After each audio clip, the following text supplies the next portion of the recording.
Hello, I am Xarkun. This is World of Warships Legends.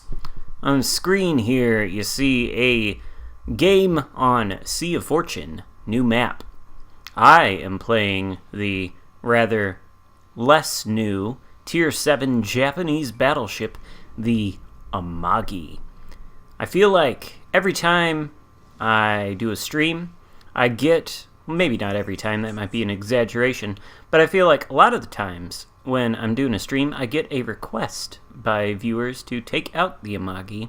And the Amagi is a ship that I don't actually think I've really featured very heavily on my channel here. I think I have like one video in the Amagi. So I thought, you know what? Just for the purposes of making a video, I'm going to take the Amagi out, see if I can't get a decent game in it. And this game does turn out to be a decent game. It's also on a new map, and it could be that some of you guys haven't seen this map or how it plays. How does it play? That's a good question, and I'll tell you right now that I really don't know the answer to it. The map is still too new. I think most people haven't figured out how to play it, and there's some interesting things that happen with my team's positioning and the enemy team's positioning on this game, and I'll try to point it out when it becomes clearer on the minimap. In any case, we do have a destroyer, a friendly one, approaching Alpha, and going for what I assume is the cap. I'm kind of sailing away more toward the center of the map, trying to keep my distance from these enemy ships out there. It seems like maybe there are a lot of them. And, you know, some of my, or at least one of my fellow community contributors whose opinion and views I respect a lot, has said that the Amagi and the Japanese battleships generally seem to fare a lot better at range. That is something I think I agree with. So I'm playing this ship at range. I'm going to be playing it at range for most of this battle, and I'm going to have a fair bit of success doing that. Take a shot there at the enemy flint. You can see that a good majority of the enemy team is concentrated over here to the north of the Alpha Cap. Nevertheless, the friendly destroyer and the couple of ships that are there to support him are so far doing a pretty good job of preventing the enemy from actually pushing into the Alpha Cap itself. The destroyer is in the process of flipping it. I am trying to line up a shot on this Odin out there.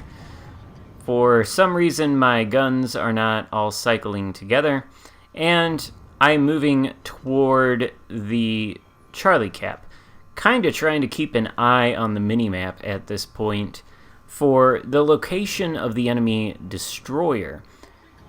And I do notice that we have a cluster of battleships up by Charlie to the south of it, friendly ones, that aren't pushing into it. So I'm going to head that way. But before I do that, I'm going to take a shot at that broadside Colorado. And yeah, you know, that is a painful one. 25k off that guy. He's probably not been demoralized by that shot in any way. I'm sure that's just going to motivate him to, come out here and kill us all. Or alternatively, he's going to go down in a few seconds. I don't know. Like I said, there's about the entire friendly team's worth of battleships over here clustered behind this rock to the south of Charlie. And if you look on the minimap, I think the last known location of the destroyer is somewhere to the north of Alpha. And in fact, he's just been spotted to the north of Alpha. So that tells me that I really don't have anything to worry about as far as pushing into Charlie. There's only a Wichita there. I've got 16-inch guns. The Wichita can bow tank 15-inch guns, but mine are going to go right through his 27 millimeters of armor and overmatch him, score catastrophic damage. So there's nothing holding me back, and there's nothing holding the rest of the friendly battleships back from pushing forward. And if we do, we should be able to use that momentum to push ourselves into the Bravo Cap that is on the side of the enemy spawn, and hopefully get some nice juicy crossfire shots going on some broadsides there. Wichita, frankly, he's doomed. He's got no support.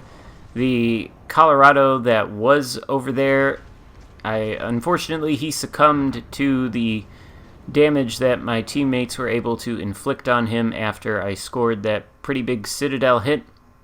Wichita has gone down, and we are going to take this cap quite easily. Looks like the enemy team is in the process of flipping Alpha, and they're probably going to succeed at that, but we are going to have 2 caps versus 2 caps, and our position here, I think, is going to allow us to sail up kind of into the enemy spawn and hopefully get access to some juicy broadsides. There we've got the Odin sailing near the giant castle on the rock. I think that is Hogwarts School of Witchcraft and Wizardry. Not entirely sure on that. Somebody might be able to tell me in the comments, but it does certainly look like it. Anyway, we hit the Odin for, not a heck of a lot of damage, and we're going to move forward here. Looks like we've got a Bismarck on our tail, and we're going to see if we can reposition ourselves into an area where we can have some good success at taking down the enemies. Bismarck's camo is nice. I really do like that Warhammer Imperial camo. That's what that is, the blue stripes. It's just very pleasing to the eye. Now, some things I want to say about the Amagi. I've had a lot of conversations about this ship in particular with some players who absolutely adore it. My friend, The Monk52, whose videos I have featured in community replays, and I think I'll probably be featuring another one soon. I think the Amagi is one of his favorite battleships, and as you may or may not have known, a couple patches ago, the Amagi received a nerf. Not exactly sure what the nerf did. I think it cut down on the turret traverse and rudder shift time, or rather it increased the rudder shift and turret traverse time. And that is... those two things are what the Amagi kind of needs to be successful. You'll notice it has 2 turrets in the front and 3 in the rear, which means it's exceptionally good at kiting. If you're kiting in this thing, you're necessarily sort of in a position where you can swing back and forth, get all those guns on target, and also maintain an angle against any enemies that, are behind you. Sort of like the angle we would have had that Odin come around the corner and not died. And in fact, here we're going to turn the ship in front of this Richelieu. We don't want to be giving him flat broadside, and we don't want to point toward him.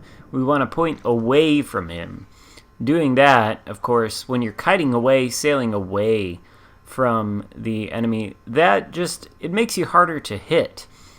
And increasing the distance will make the enemy's fire probably, or it'll give it a better chance to be less effective.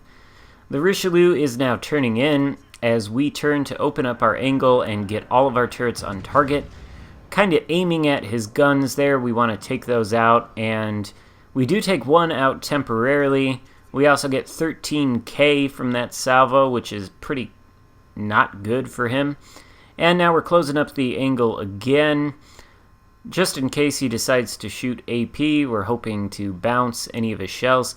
Up until this point in the game, we've taken 0 points of damage.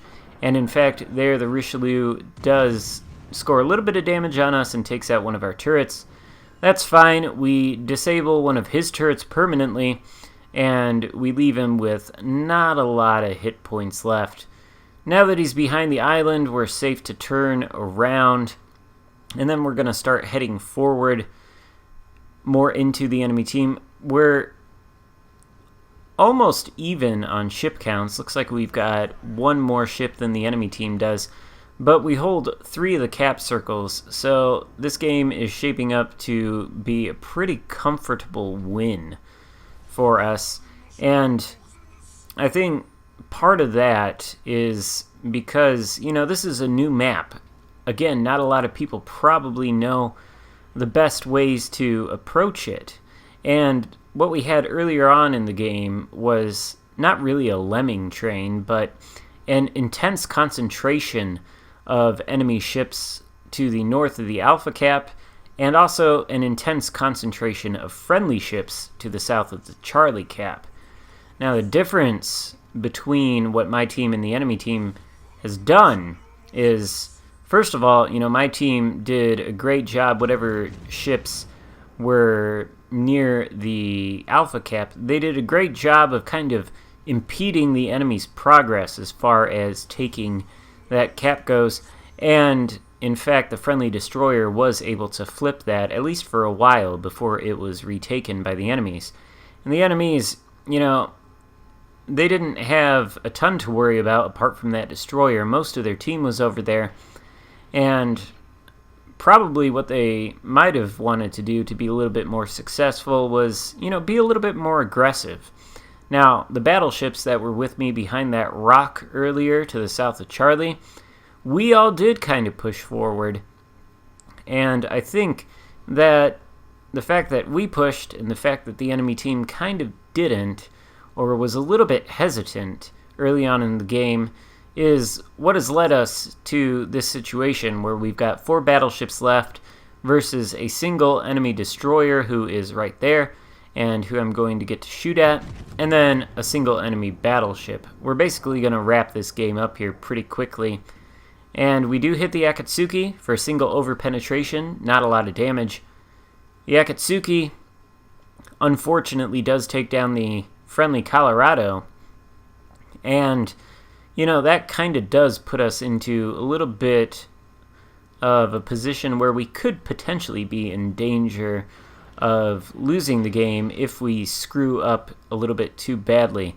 Notice, though, that I did change out the fighter plane to the spotter plane. I've launched the spotter plane now, and it's spotting that Richelieu for me. Only a 30-second duration, because the effect on this plane is to increase the dispersion by 10%, so let's see what kind of dispersion we get there.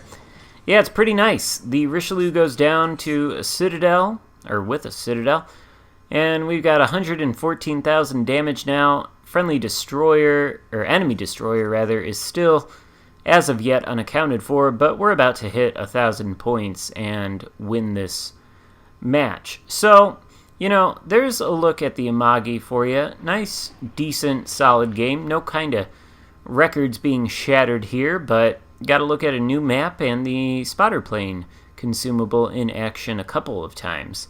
So as we hit 1,000 points here, the game is going to end with our victory. I hope you enjoyed it. If so, give it a thumbs up and consider subscribing if you haven't done that already. Leave a comment below, too. I love talking to you guys. Anyway, see you next time. Goodbye.